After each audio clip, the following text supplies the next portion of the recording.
What's up and welcome back, guys, to Talking Nutrition, episode 54. I just had to double check. 54, yeah. We have a returning guest who was our first ever guest and now our first returning guest, Aaron Straker. What's up, Aaron? What's going on? Hope you're doing well. Wanted to bring Aaron back to talk about training this time. I feel like a lot of people either think that working out really hard at the gym, maybe sometimes even too much, or at least like too much of like the wrong things, I guess. But we do see a lot of people kind of like struggle at the gym or at least not get the results, you know what I mean? And I feel like a lot of that comes from just not having a program, people maybe changing it up too much, or just kind of like not really knowing what a effective training program looks like. Plus, I do feel like a lot of people are still kind of like training like for fat loss or those kind of things as well. So we might even touch on that as well, because I think that's a big misconception still, you know. But so since the last time you were on, we do have a bunch of new listeners. So for those people, do a quick introduction of who you are, what do you do? Let's say like you're in an Uber, driver asks you like, okay, cool. Like, what do? You have like a couple minutes, you know, what would that be? Yeah, so online nutrition coach primarily, I guess nutrition slash like physique coach, I should say.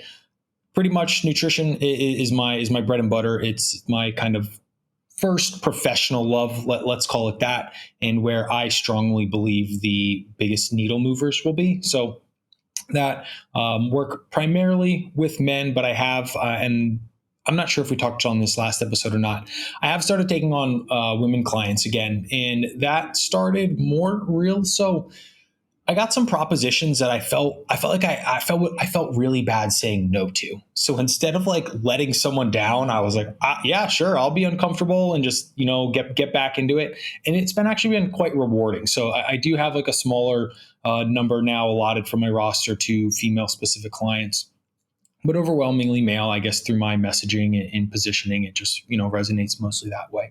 But been doing this full time for 5 years now. Previous digital nomad, I am very happy to report that lifestyle has dwindled down. And it's been great for business and great for how I thrive, which is off of routine. But I'm sure we might touch a little bit on that as well. I thought so, kind of, or at least I can tell that you just really like your routines. You know, I listen to your podcast as well, and I can really tell like you just like being in your place. You got the food delivered, you got the gym. You just want to work, you want to get shit done. I feel you, because like I spent like the majority of 10 years touring and traveling and stuff, and as much as I wasn't coaching yet, it's definitely a very different lifestyle. And it wasn't until I moved to Norway when I actually had a place where I stayed more than like, let's say 1 week, you know? And all of a sudden I got this kind of like feeling of like, okay, cool. So now I have my own place, a routine. I have like work going on, you know, like this is kind of nice. You know what I mean? And then over the years, I realized like I actually really need that myself too. Yeah, I found like I would just find myself like not, I'm like, it's awesome. I feel super fortunate that I have, you know, the schedule, you know, flexibility and the funds to be able to travel and stuff. But I would almost find myself like very irritable or not wanting to do things. Or I'm like, I don't want to go try this new restaurant. Like, I know I like the breakfast we had yesterday. Let's just go back there for the next 4 days, you know, and that's not really a way to travel, sort of thing. And I just found like, you know, that's one of the beauties I would say of getting older is you know what you like. So there's less like trying to go find what you might like, because one thing that I personally find is like the possibility of the grass being greener is less and less, or I'm like, I don't know, man, this grass here is pretty fucking green. Maybe I need to stop searching, you know, because this grass is green. It might be greener, but in the experiences, it's not. And then I just get mad. I'm like, I knew that the grass I had was good. Why don't I just go back there, sort of thing. I love that. I do feel like you're right though, because I think, and this even ties into what we're going to talk about today, but like it's even with training like that, you know what I mean? I feel like people, they might just be on a roll, but they kind of feel like, well, I've been doing the same things for like, let's say 2 weeks. I want to change it up. I want to train like this athlete, or should I add like another workout, or should I change this, or what's like a better way to do this? Like, no, like I feel like we just kind of like do better with repetitive stuff, just in general, at least, or at least me personally. I know that. Like, I know there's definitely a difference in terms of people liking like a bunch of variety, and then people like us who are kind of just kind of like, how I got my kind of like setup and I want to kind of stick to this, Of course, you can combine the two, but I do really think, and especially with the training stuff that we're going to talk about today, it's probably good just in general to kind of have that structure. Yeah, I would say it really comes down to understanding what your goal is and your prioritization of it. If your goal is like, I want progress above all else, the less novelty and the less variation you have, the more progress you will make, like very cut and dry. If you're someone you're like, hey, maybe you're super green, right? And hey, because I'm green, there's so much progress to be made. I can handle a bit more variation and novelty and still progress. But no, as your training age, advances and you make more progress, therefore there's less progress left to be made. Novelty and variation become essentially hindrances when compared to the opposite, which is less novelty and less variation. Yeah, totally. Do you feel like with training, so let's say you have a client, right? And I know you kind of changed this and we talked about this offline, off air real quick, but like, did you start with just nutrition? Like you weren't training or doing training in the beginning, right? Correct. For the first, 4 full years of my coaching practice was only nutrition. Yeah. Yeah. So when did you make that switch? What have been the changes that you've noticed, like since adding that, right? Which I can imagine is probably way more muscle gain, because we kind of know people tend to do random stuff when they're left to their own decisions, So tell me a little bit about that, like the transition, why you were like, hey, no, I have to add this now, and kind of like the changes that you've noticed.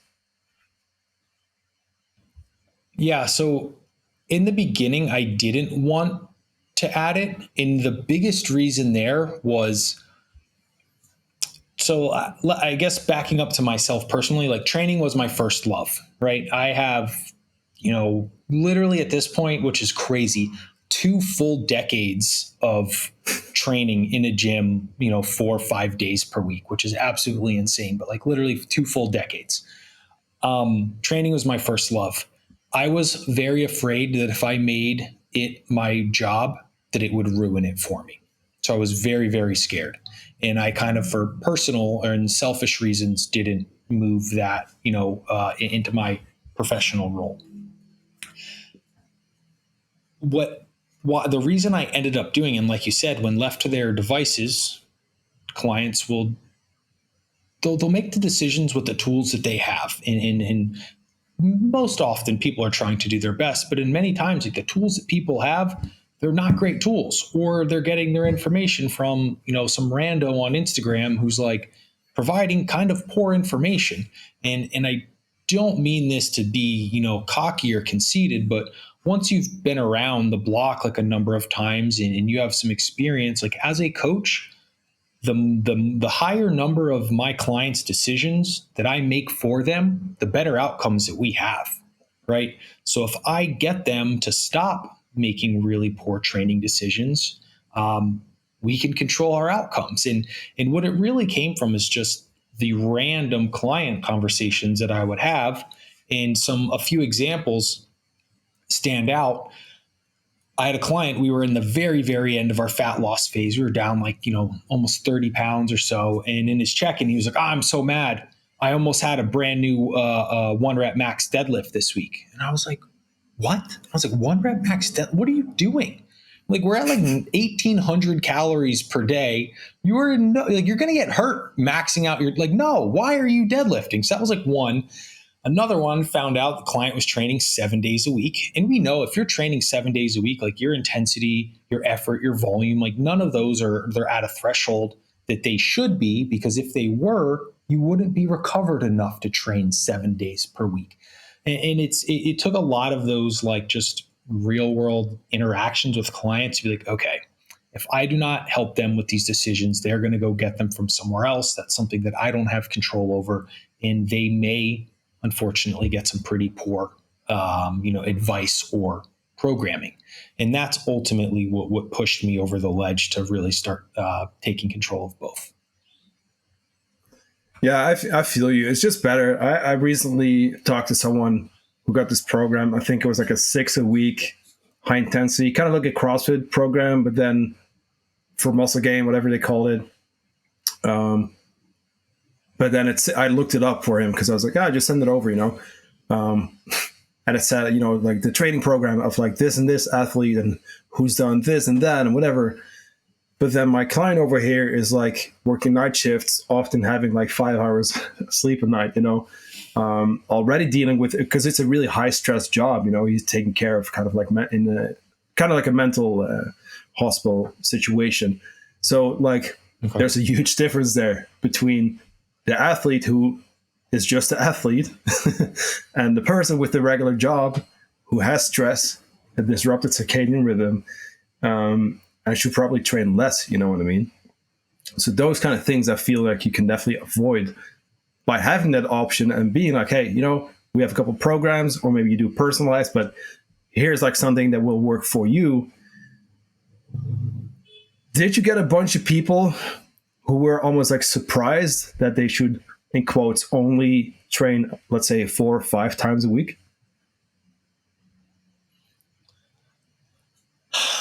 Not really. And I mean, I would say generally the clientele who come to me are decently educated. It's very rare that I get like a very, very green person, like, never been in the gym before or something. And then in those people, I'm like, like I need to be in there, I need, why is there only 6 sets for chest? I need like 20. And I'm like, no, you don't, right? You have zero muscle mass, right? We point the needle north and you make progress. Instead, we're going to focus on you actually learning things instead of just throwing a bunch of shit at the wall to make it stick. But yeah, I would say I didn't get too much of that. Like I need to be training 6 days per week. I haven't gotten much of that.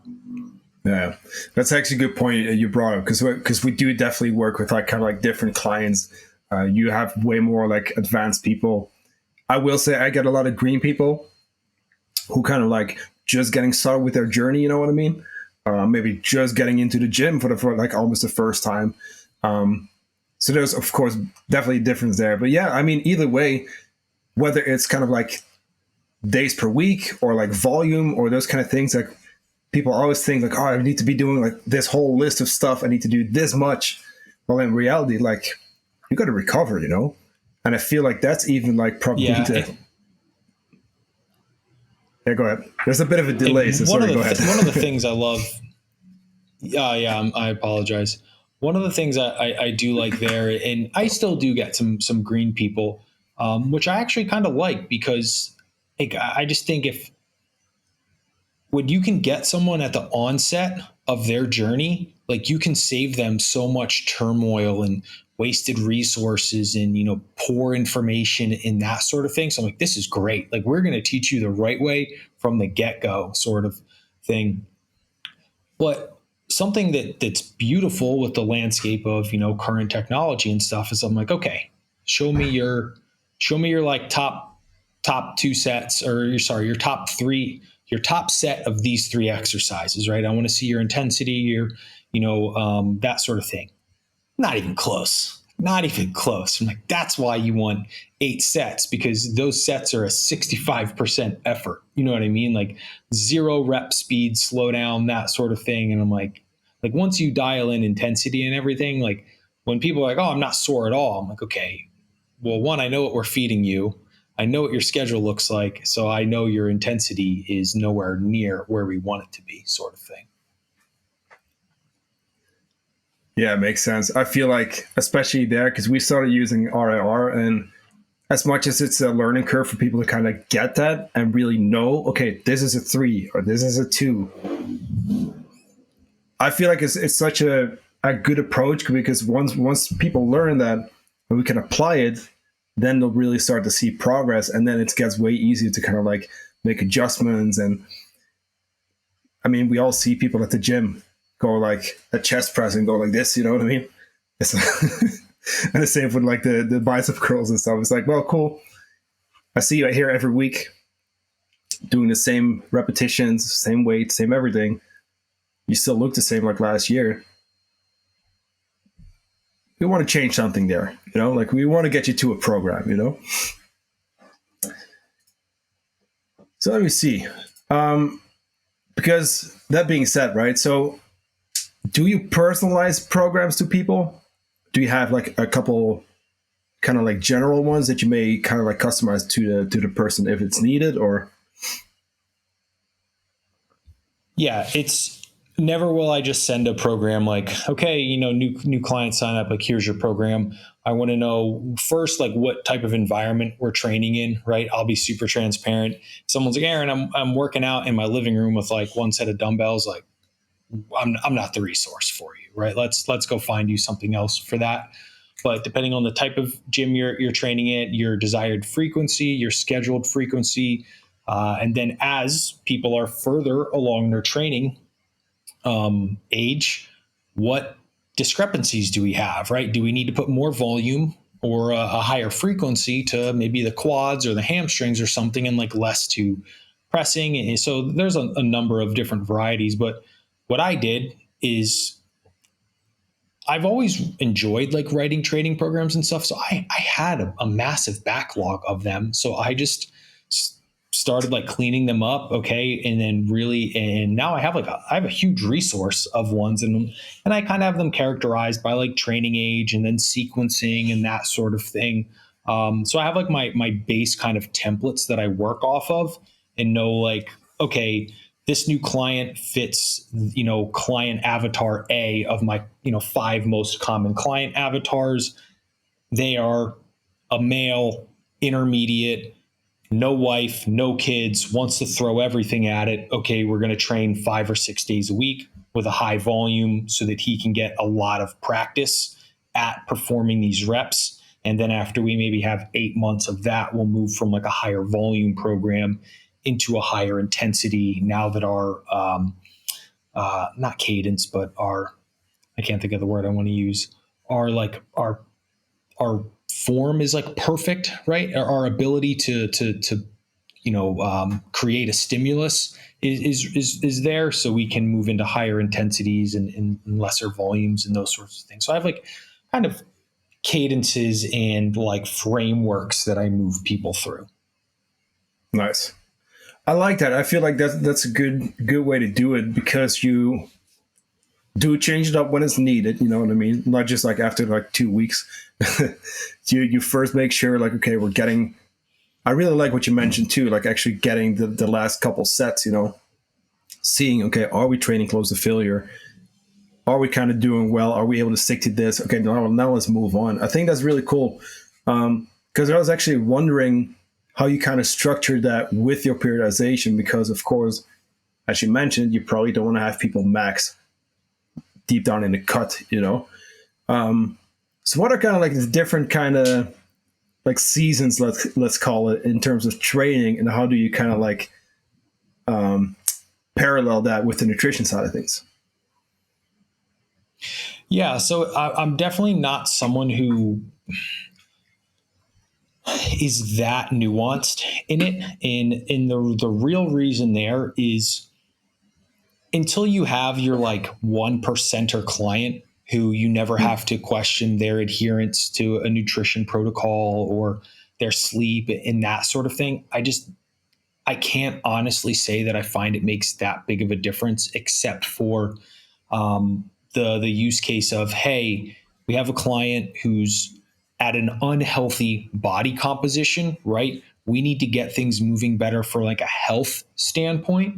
And we know, because we're at essentially just have a lot of body fat, right? We've had a decent period of life with health completely on the back burner, maybe some like glucose dysregulation sort of thing, like insulin insensitivity, those sorts of people, I will use like a more metabolic focused program. And that's going to be like shorter rest periods. We're not going to be training in the 6 to 8 rep range. A lot of things are going to be like 8 to 12 at a minimum, 12 to 15s, 15 plus. And that's just really to help getting like from a metabolic standpoint, more cardiovascularly fit in a more like a mitochondrial efficiency sort of thing, so that our like calorie deficits and other things are work a little bit smoother. Like if you're 30% body fat, like we don't care about you adding 20 pounds to your bench press. Like we want to get the fat off so that your health improves. And outside of that kind of premier context, it's a lot of very rarely like if someone's like, Aaron, I want to get super strong. I'm like, sick. You're going to go to my friend Ryan, who writes like the best damn powerlifting program out there. You'll get strong as shit. I'm not the resource who's going to get you super strong, right? You want to get jacked, I can help you. You want to get strong, you go to Ryan, sort of thing. So very rarely am I programming less than like 6 reps for something. And then it's a lot of like your general, very, rarely am I programming ever more than 20 reps, but we'll work in like a 6 to 8 or a 6 to 10, often an 8 to 12, a 12 to 15. And then maybe for certain things like some intensity techniques or certain things like that. But that is the majority of it. And then, okay, maybe we're moving into a calorie deficit. It might be hey, it's time to like nutritional periodization is changing.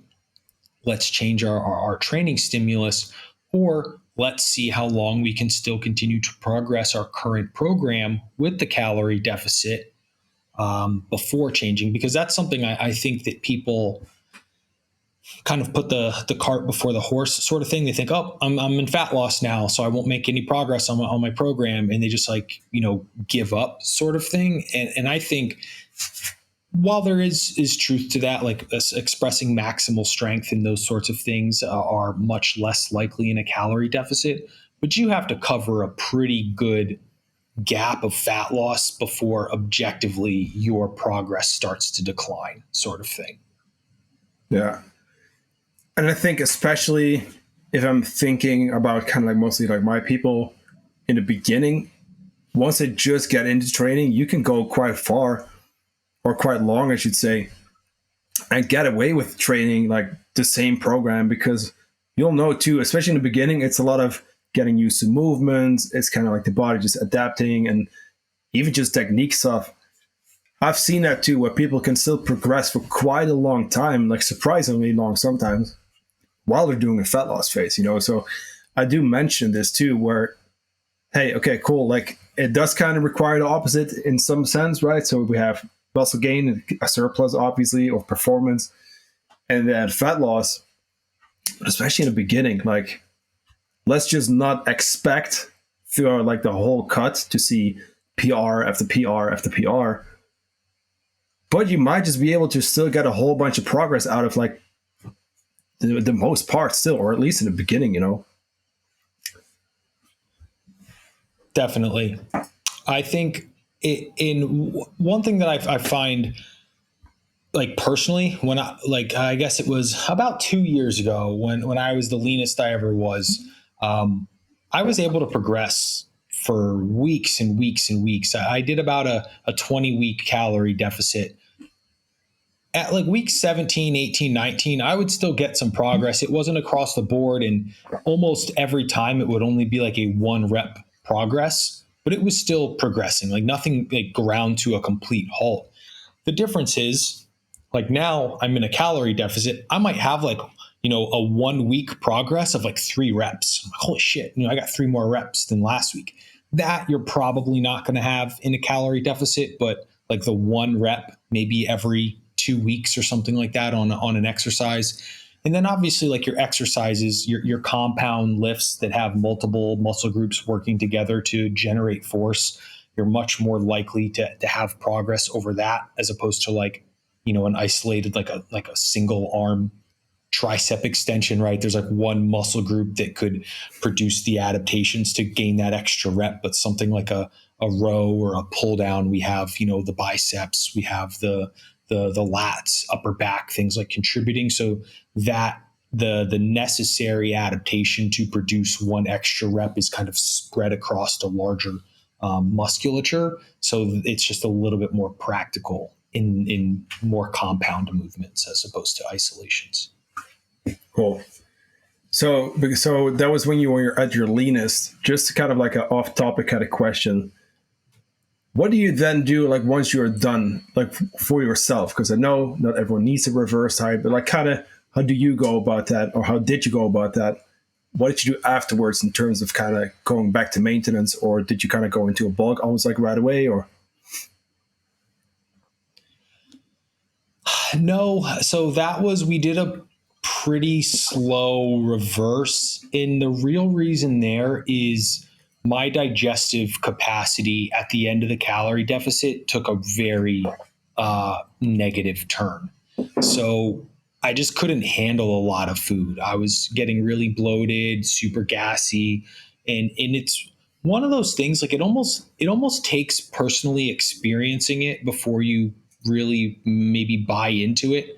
But I literally went from being like, okay, at maintenance or sorry, in my surplus, I was regularly having bananas and oats, right? No problems. At some point during the calorie deficit, bananas needed to come out because they were just it's a denser fruit, right? We push those carbs over to like a berry or something that's going to get me more satiety. And then the oats eventually came out.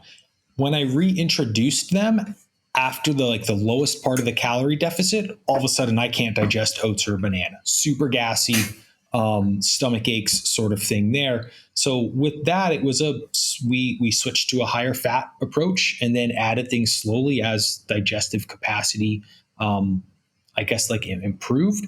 And that's one of the things, and not to really sidetrack us into nutrition, but when people talk about like, should you slowly reverse or just jump back up to maintenance? Like, sometimes if you jump back up to maintenance, like you can't digest all the food because as your body adapts to the environment. So as you're going through a deficit, you produce less less stomach acid because there's not as much food to digest and like these sorts of things. And if you just like flip a switch, your body may not respond at like you would like. So you may need to kind of massage things a little bit. And that's where adding food back more slowly can be more beneficial. Yeah. Yeah, I agree. I will say I do prefer the reverse. I'll do it with everyone. Sometimes it might just be a few steps, but if we can squeeze out a couple extra weeks, of controlled going back up, it pays off like fucking every time, you know what I mean? Like, or at least in my experience, like it keeps you in check. You're not done yet after the diet. Like you actually control your way up. And it's so important, I think.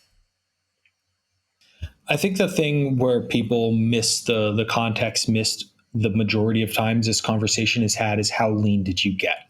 Are we in single digit body fat, like sub 7%? You need to get calories up fast because your life sucks objectively leaner than that. Did you diet from, as a male, did you go from obese, or overweight and unhealthy to like 18% body fat, which is still not abs or anything like that? Okay, we don't need to jump you back to maintenance. Like you still have plenty of body fat. We do not, you are not hurting for calories sort of thing. And with those, types of populations of people, keeping things better controlled and not just widening the gap is going to generally be more effective because our margin of error is not as large. Yeah. Yeah, I feel like it's important to just keep people in check. It's difficult too. We always think like, oh, we're done with fat loss. I'm good. I'll just go back to normal. But like, no, like now we get to that point where we actually have to do the right thing and control our way back up. But let's actually go back into the training side of things.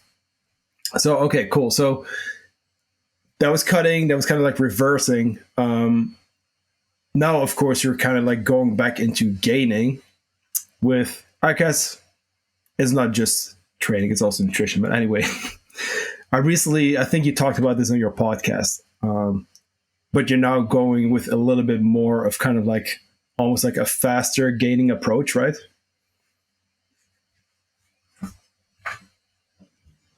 Yes, faster than I would say I use with the majority of my clients, and that I would probably recommend for most people. Um, and the real reason there is I have been quite larger than I am now in the past. And I am in the firm belief that reclaiming, muscle mass that you previously had and lost is not only easier than the first time you gained it, but also faster. So, I mean, I'm at this morning, I was like just shy of 213, which I believe that's about like 96 kilos. I'm still like 15 pounds or about, 7 kilos or whatever off my biggest I've ever been. So I still, there is still quite a room to go if I wanted. And because of that, I feel like I can move a little bit faster. So that's the first reason. The second reason is I just didn't want a 12-month gaining period. I was okay putting on a little bit of extra body fat, that sort of thing, just to cut my timeline down. And I've been doing this, for a number of years now, and I know my body. It's easier for me to lose body fat than gain muscle mass, like all things considered. I do well dieting. I'm very easily control my variables and that sort of thing, and it's just essentially easier. So I'm okay. Hey, if I put on an extra 2-3 pounds of fat, like I'm okay with it because I know I can get that done in weeks, sort of thing off. So that's why, and that's one of the beauties of individualization and that sort of thing is like when you know your body, you can change your variables slightly because of the knowledge you have there. Do you feel like sometimes, because I know like lean gaining, and I literally just had a podcast about this a couple episodes ago about lean gaining, like going slowly, like not putting on too much body fat. Do you feel like people often go in with almost like a unrealistic expectations in terms of like, oh, it's called lean gaining, so I'm just gonna gain muscle? Do we feel like that's almost like taking like too far at this moment? I think so. There's in the very like let's say the first like 4 to 6 weeks of a surplus. What you're essentially going to do is like you're topping off glycogen stores, right? Your muscles are filling out. That's going to cause weight to increase. Like if you've been operating at, let's say 75%, muscle glycogen stores because you're trying to stay lean but not diet, you're at like, at a maintenance or whatever, or essentially a maintenance minus sort of. Those first few weeks, you're going to be topping stuff off. It's going to look, your weight's going to increase. You're going to be looking better. You're going to get performance benefit. Like that is like that little golden set of weeks where things are fantastic. That it's not necessarily, it might like cloud your judgment thinking like, oh, I'm going to be able to do this for like 19 weeks or whatever. And it doesn't really work that way. You're eventually going to hit a point where like you are now officially in a surplus. And for every, let's say 500 grams you go in the future, now a portion of that is going to be body fat. And generally, as the number continues to climb, that ratio slowly slides against you, sort of thing. So as the more weight that you gain, the ratio of fat mass to lean body mass starts to work against you. Do you feel like that's like probably the hardest part of just gaining? Like I just said before we hit record, like when I did my gaining phase in 2021, it took a long time. And I definitely got to a point where I felt a little uncomfortable with, losing the definition and just feeling like puffier. And I honestly, dude, like if I now look back at photos from them, I'm like, I look puffy as well. I'm definitely a little bit more fat than I wanted to. Do you feel like that's like one of those main kind of like things that messes with you, like whether we know our shit or not. Like it's kind of one of those things where I kind of want to do mini cuts, you know. I think it's human emotion, right? That's human psychology right there. And that exact scenario is the beauty in having a coach, right? Because if you're trying to coach yourself through that, your odds of making the right call are significantly less, because it's hard to look at yourself objectively when you have an emotional investment. And yeah, I think like you kind of reach that point of should I keep going? I feel kind of uncomfortable, and I would imagine it's multifaceted, right? If you're single doing this, if you're like single looking for a partner, like do you really want to be fatter than you need to be? I couldn't imagine. I could imagine that's a little bit harder. And even so, like right now, like I know I'm in like my final push of pounds, right? I'm averaging around the like 212. I have like 215 is where we said we're going to kind of cut it. And I know that like 214, 215, I'm going to be like, yeah, I'm fatter than I really want to be, but I'm committed to that number, because what I want is now, then when I do that deficit, I want it to be objectively clear. This is my best physique I've ever attained, sort of thing. I'm not leaving anything to question. So I'm pushing the number high enough so that I can make sure that happens. And I think really that's where like having a goal, a longer frame goal, as opposed to instead of just like, I'm going to do this for 6 weeks, or I'm going to do this for 8 weeks, right? Like when I set out with my coach to do this, like on January 1st, we put together a plan that will not come to fruition until like October, November. So I'm, Yeah. 50, 60% of the way through this plan. And then I think that's ultimately what works best, is like putting a plan together and knowing ahead of time, like, hey, there's going to be a period where I'm a little bit fatter than I want to be. But maybe it's worth it. Maybe it's not. That's the beauty in it. Everyone's going to have to make their own decision. That being said, so you recently went back to the US, and I think this was last episode, but you kind of felt like you kind of missed out on like a month of progress, you said, right? Oh yeah, I made. I will make no qualms about it. I had made absolutely zero progress on my time in the States. And this past week was the first week that I had got the scale back above like the previous high, and that was essentially 5 full weeks of no progress. Yeah. You feel like in the long term, is that like a bad thing, or is it kind of like, well, no, I know? I mean, I got to see my mom and one of my sisters, and at this point in my life, it's been 4 years since the three of us were together. Like that's the silver lining for me. It is worth it. But I will say, if I didn't get to see my mom and my sister, I might have been like, nah, fuck it, dude. I should have never went. So, it was frustrating, but I also want to point out though, like, it's not that like everyone will run into that, but I am chasing like the final 5%. Like I said, I've been lifting for 20 years. I'm 35 years old. It takes me being damn near perfect to move the needle. Like the 80-20 just doesn't cut it anymore. I can't produce a significant stimulus to move the needle. I can't get a really good training session in if I haven't had if my weight's down because I'm dehydrated and not carbohydrate compensated and sodium compensated and these things. Like when you're near the top of your own kind of pinnacle, what it takes to move the needle is not a 80% effort. And that's ultimately what it is. When you're traveling and these different things, there's just too many variables to control because there's all these other things. But if you're in your first 2 years or 3 years of training or whatever, 80% effort could still really move the needle. But that's all relative to where you are on your own journey. For sure. Yeah. Again, this is where kind of like that individualization comes in. It's important to also kind of like know, and this is maybe like a message to everyone listening. Like, there are so many kind of like opinions and statements and shit out there on social media. you'll see a lot of conflicting stuff.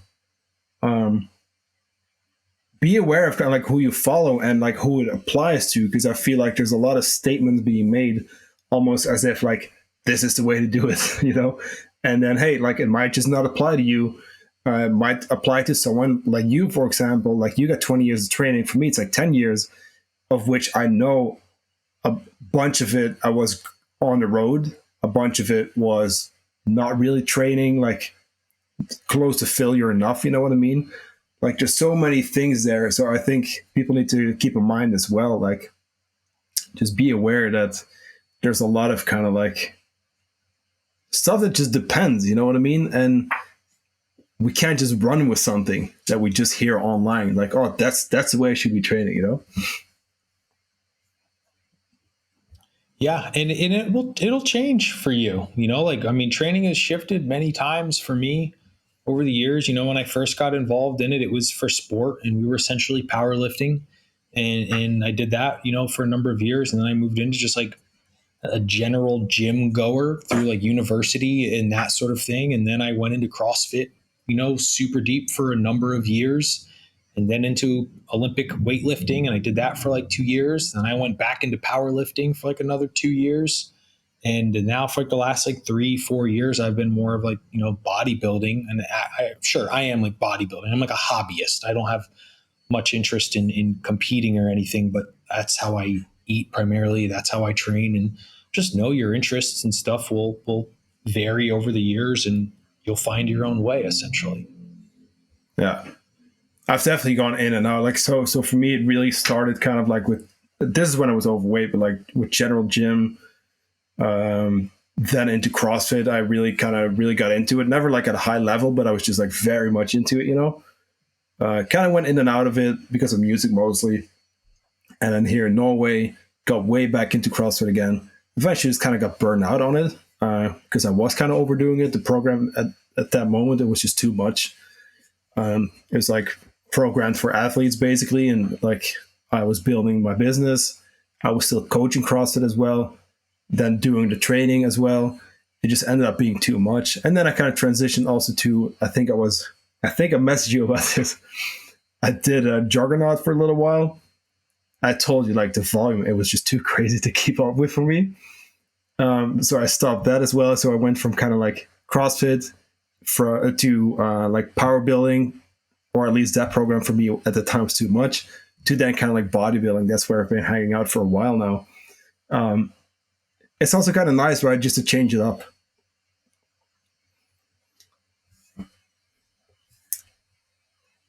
So that being said, in terms of changing it up, I know that you and Brian, you've been talking about cardio a lot. Tell us a little bit about that, because I'm very interested in that, and it's definitely a weakness that I'm going to have to attack personally.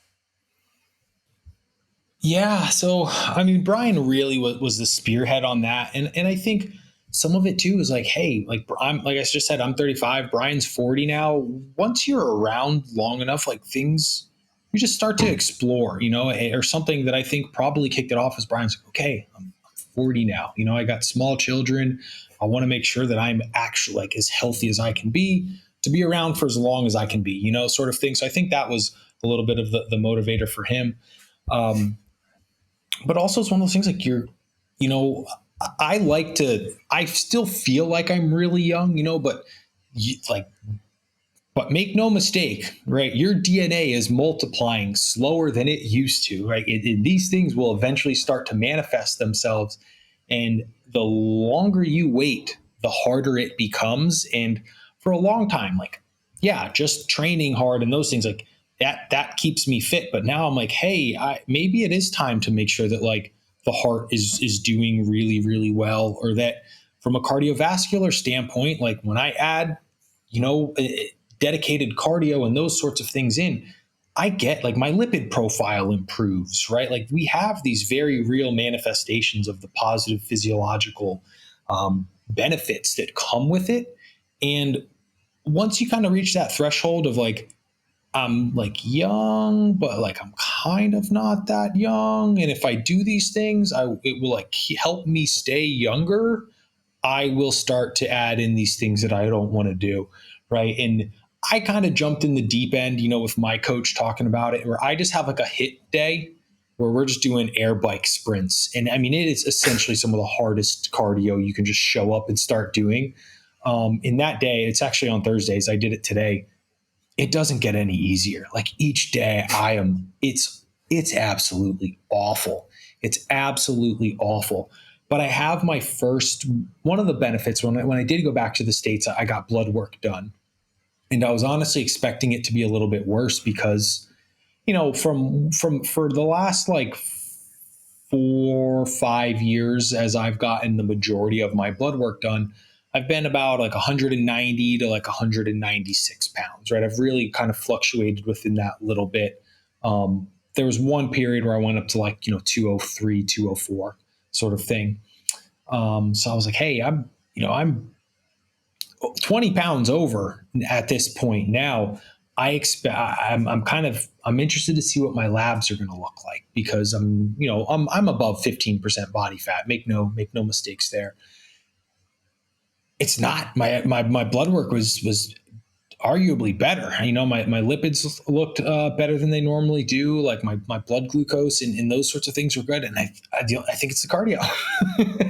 And it was a little bit eye opening for me. So as much as it's not fun, but you're working on like in very few places does like pushing yourself, challenging yourself like cardiovascularly have a trade-off. And in those trade-offs, that does become like, is it impacting my body weight? Right? Can I not recover because of these things? But when it's for the majority of us that are not like elite athletes or competing for a job or something like that, where it would take away, or you do have the 20 minutes to spare like one day per week, the benefits outweigh the negatives for sure. So it is something I think will stay in. And I would say like in a perfect world for myself, I would like one more longer, zone 2 type session per week in like the 30 to 40 minute mark.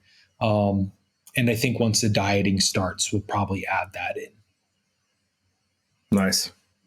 Yeah, I like that. It's definitely something like I'm super guilty of this, but it's honestly like it's just been crazy busy this year so far. I'm just back into like actually training like 4 times a week. I had a little bit of a gap where I kind of like barely went. I mean, sometimes I feel like sometimes those seasons are just like, they'll come depending on where you're at. It was a trade-off, right? I kind of made that trade-off of, hey, business goes first now for me. And then I'll get back into my own fitness. So I'm currently there. And now I want to start adding the actual like cardio aspect as well. Because dude, I notice that I've not done that for a long time, So I was actually thinking about, because I'm actually going to start training at a CrossFit gym now. So I'm actually going to do the air bike as well. What do you do? Do you do like on and off? Do you do like a Tabata kind of thing? Sprint 8 is the workout, 30 seconds on, yeah. 90 seconds. So like 30-second all out sprint, 90 seconds, like a slow as shit recovery pace for 8 rounds is the workout I've been doing. Yeah. I'm going to do that. I'm going to start doing that. I'll let you know how much it sucks. Yeah, please do. What's really funny is like once there's these times where there's the things you learned about when you were going through like your nutrition certs and maybe your personal training certs. You learned about like the energy systems and these sorts of things. You're like, no, okay, I have this energy system for approximately like this many seconds, right? And then that drops off, and then the next energy system like picks up. But what I find, I mean, it's interesting. It sucks, but when you're doing that Sprint 8 workout, you can feel when that first energy system drops off, because like your go. It's not there, and it's like that, like, video game when we played when you were young, where you had like your turbo booster, and then like at some point you hold the turbo booster for like 12 seconds, it fucking shuts off. Like you can see when it shuts off. It's like, I can feel it, where I'm like, okay, there it goes. And it's funny. I'm like, oh, that's exactly what's happening in my body right now. Yeah, it is interesting. I think it's super fascinating also. And, with the zone 2 stuff, I've also been kind of like looking into that more now. I mean, honestly, because you guys are talking about it all the time recently on your podcast. So like that really got me to be like, I kind of want to learn more about that, get into it as well. Because again, man, I do feel it now. I do really feel it where it's like, well, my cardio absolutely sucks. I got to step it up, you know? And something that I've been leaning more into is it's a challenge, right? It is a mental challenge so much differently than I feel like how training is a challenge, because I genuinely love and enjoy training. So even like my hardest day, my quad sessions where I'm getting my ass kicked and I'm dying and everything's on fire, like I don't hate that. I don't have to convince myself like, don't quit, Aaron. You know what I mean? Like, I'm not going to quit. My legs, I'm just going to fail a rep. Whereas like the cardio stuff, I'm like, don't quit. Don't you fucking quit. Like I have to keep myself in the game. It's so much more of a mental challenge that I just don't normally get in my day-to-day, resistance training. Yeah. Cool. Dude, I also want to be respectful of your time. I know that it's 7 p.m. over there. So that being said, first of all, thanks for joining us again for the second time. Do you have any like important updates coming up? Anything you want to share? Like where can people find you? Yeah, so you can find me. I would say the easiest jumping off place is my Instagram, and that is Aaron, AARON _ Straker, STRAKER. I have coaching spots available. Generally, I'd ping me if you have any questions about that. Podcast with Brian, which we talked about, which is Eat, Train, Prosper. Then I have some other small projects and stuff going on, but you can find out about all of that once you hit my Instagram. Perfect. Dude, thank you once again. To the listener, we will be back with you next Monday. I'll talk to you soon. Thank you.